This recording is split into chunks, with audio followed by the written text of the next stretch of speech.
Hello, bachcho. Let's read this question. The question says when a gas is bubbled through water at 298 Kelvin, a very dilute solution of gas is obtained, right? Henry's law constant for the gas is 100 kilobar. Think if a gas exerts a pressure of 1 bar, the number of the moles of gas dissolved in 1 liter of water is option A 0.555, option B 55.55 into 10 raised to the power minus 5, option C is 55.55 into 10 raised to the power minus 3, option D is 5.55 into 10 raised to the power minus 5, right? The key concept for this question is, key concept क्या हो जाएगा question के लिए? हो जाएगा Henry's law.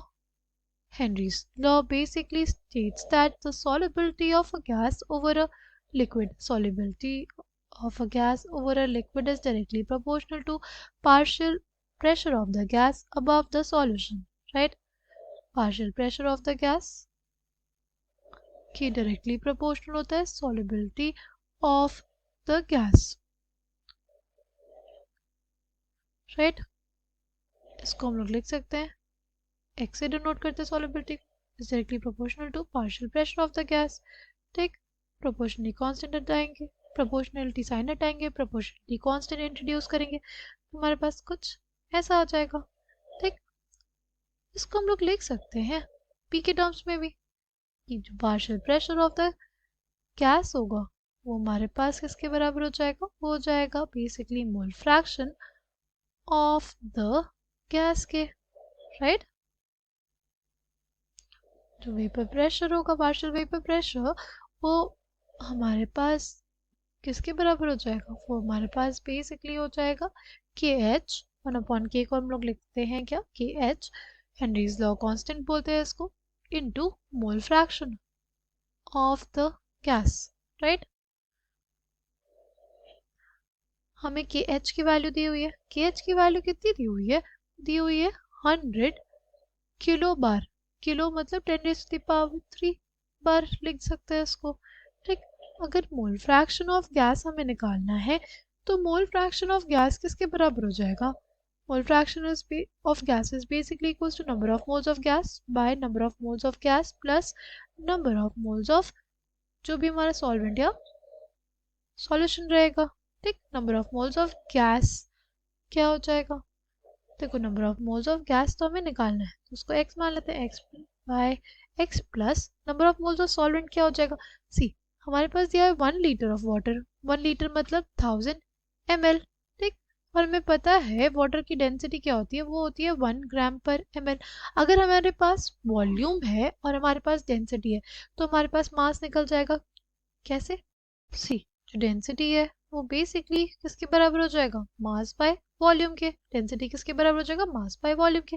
मास हमें निकालना है, मास क्या हो जाएगा? वॉल्यूम इनटू डेंसिटी के बराबर, राइट? मास क्या हो जाएगा? वॉल्यूम इनटू डेंसिटी के बराबर.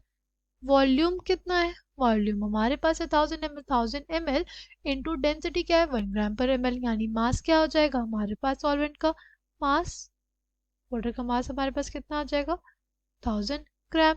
अगर बात करते हैं इसके नंबर ऑफ मोल्स की, number of moles will be equals to mass by molecular mass. Molecular mass solvent का हो जाएगा 18 ग्राम पर मोल.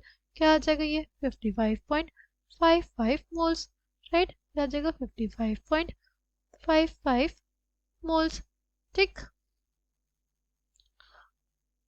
अब अगर हमें देखना है क्या, अब हमें देखना है पीपी कितना 1 bar is equals to 10 raised to the power 5 bar के एच है हमारे पास ये. ठीक, हो जाएगा x बाय x प्लस 55.55. ठीक, बार से हमारे पास बार कट जाएगा, आ जाएगा 10 raised to the power minus 5 is equals to x by x plus 55.55. ठीक, तो देखो यहाँ पे जो हमारे पास 55.55 होगा उससे बहुत ही ज़्यादा कम वैल्यू होगी किसकी? x की. ठीक, क्योंकि ये हमारे पास जो वैल्यू है क्या है? ये 10 raised to the power minus 5 के ऑर्डर की है.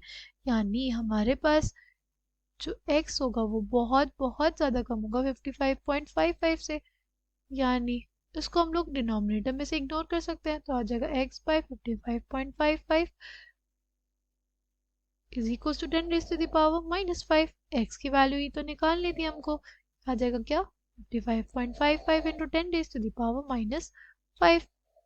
ठीक, coming back to the question, correct answer for this question will be option P, number of moles of gas। हमने x लिया था और वो कितना आया था हमारे पास 55.55 into 10 raise to the power -5। I hope you understood it well, thank you, all the best.